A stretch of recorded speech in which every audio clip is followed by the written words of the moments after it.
tapi kalau ini dinaikkan, ya maka dia akan mempunyai nilai yang berlawanan, jadi semakin tinggi dari apa namanya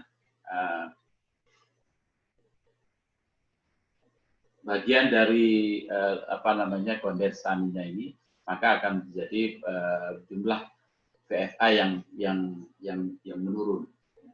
Ini mungkin nanti kita melihat pada tabel yang tadi di depan itu bagaimana sebenarnya rasio dari C2, C3, C4-nya. Dan ini yang mungkin perlu kita apa namanya cermati nanti, barangkali ada yang tertarik untuk melaksanakan atau melakukan penelitian di area ini, ya. Nah, saya sedikit memberikan contoh ya. Jadi kalau ada buku tentang feed planning, ya, yang itu sebenarnya konsepnya dari extensive grazing system, ya.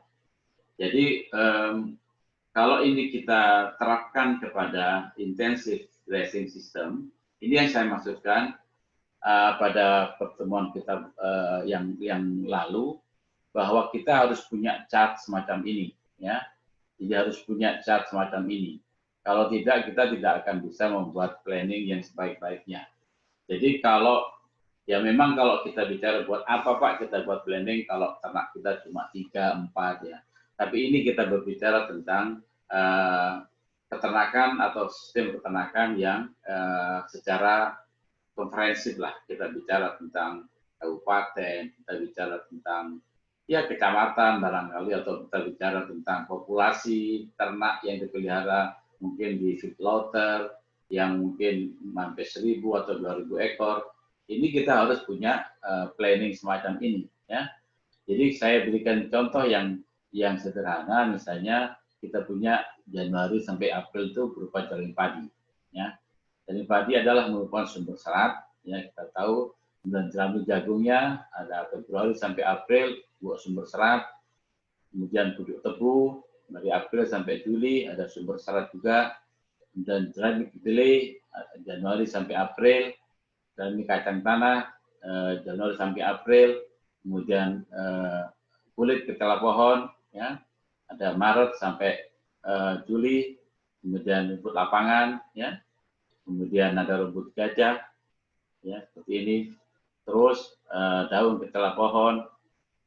Yang perlu kita catat di sini adalah bahwa kita harus mengetahui apa jenisnya dan dia sumber apa. Sumber serat, atau sumber protein, atau sumber energi. Ya. Jadi setelah kita tahu bahwa ini termasuk sumber serat, ada termasuk sumber energi, atau sumber protein, baru kita melangkah kepada bagaimana sifat seratnya. Ya, apakah yang tinggi itu adalah yang non struktural atau yang struktural?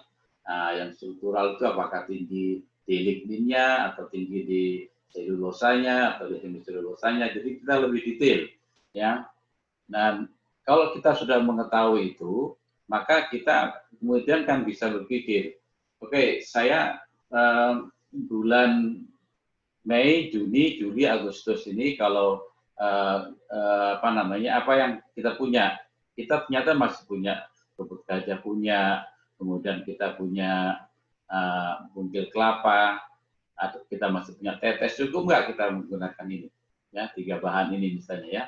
Jadi ada sumber seratnya kita pakai pucuk tebu, kemudian kita pakai apa namanya kulit kepala pohon, ada sumber protein, dan itu yang saya maksudkan bahwa kita harus betul-betul tahu apa namanya potensi, tidak hanya jenis dan macamnya, tapi juga kita harus mengerti atau tahu juga detail dari apa namanya pola produksinya. Dan ini masing-masing ini kita tahu kalau kita tahu pola tanam dari masing-masing daerah. Ya, kapan kita mulai panen dan padi, kapan tersedia, ya. Apakah padi itu bisa misalnya di arah Malang itu musim panennya kapan?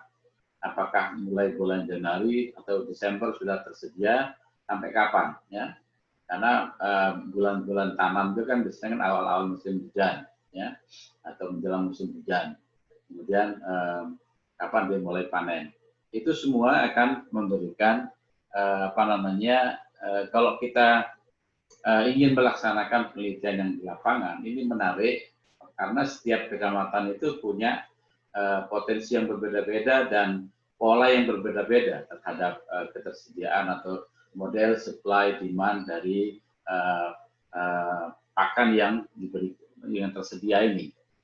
Oleh karena itu memang kuantifikasi dari sistem-sistem ini harus diberikan satu apa namanya,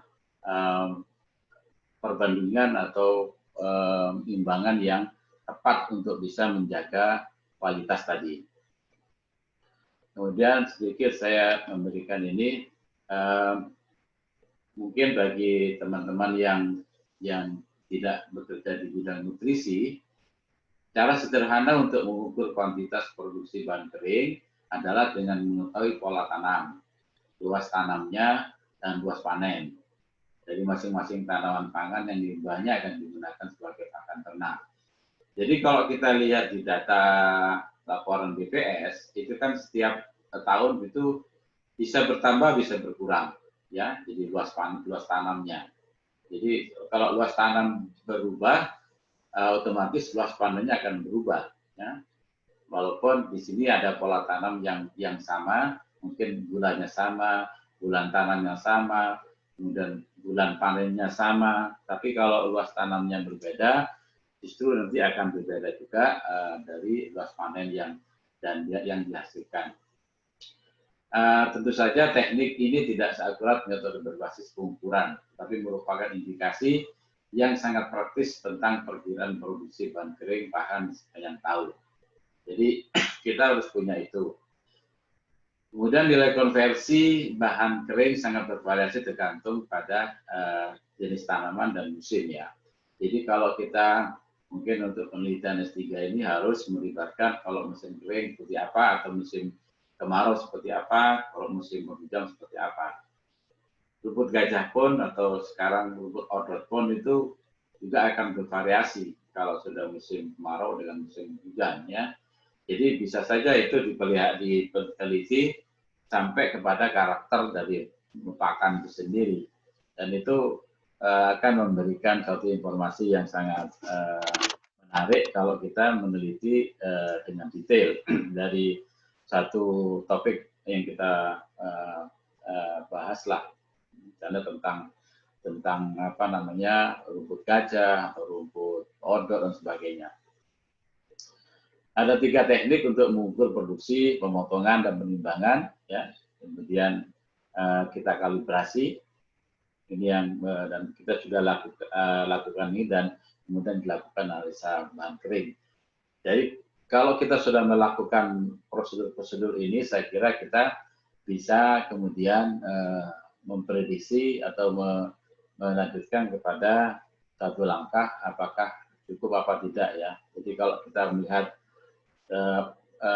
kebutuhannya seperti ini, misalnya ya, selama setahun, jadi ada kebutuhan, kemudian kita lihat di sini ada, kalau supply-nya seperti ini maka ada oversupply, jadi ada aman lah produksi apa namanya dari zat nutrisi ini. Tapi kalau misalnya kita kondisinya seperti ini, bahwa kita masih punya kekurangan ya. Di sini ada lebih, kemudian di sini mulai ada minus ya. Jadi ada sekian yang kita harus antisipasi, bahwa kita harus memberikan bisa mengukur supply demand ini dengan sebaik-baiknya untuk sepanjang tahun. Nah, kan ini kan tidak hanya saya ingin hanya menanamkan konsep ya. Jadi tidak kemudian pas dari buat apa kalau cuma 5 ekor, tidak. Jadi konsep ini selalu harus kita tanamkan. Kita punya 4 ekor, punya 5 ekor, 10 ekor, 100 ekor. Kalau konsep ini sudah ada, maka peternak akan berusaha untuk memenuhi setiap kebutuhan untuk target-target produksi yang optimal. Sehingga dengan demikian, maka sistem produksi ini tidak akan terjadi ketimpangan.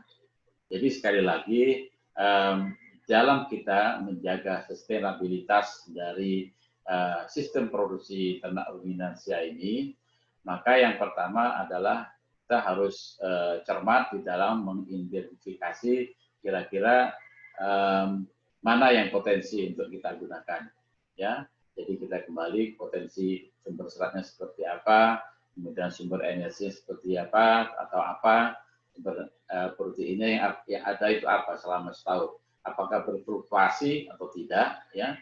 Kemudian kira-kira pembatasnya apa dari menggunakan itu, apakah dia bahan-bahan itu tidak aman kalau kita gunakan sampai 20%, itu semua akan nampak di dalam atau tercermin di dalam respon produksi yang kita akan dapatkan dalam sistem yang kita kita bikin ini.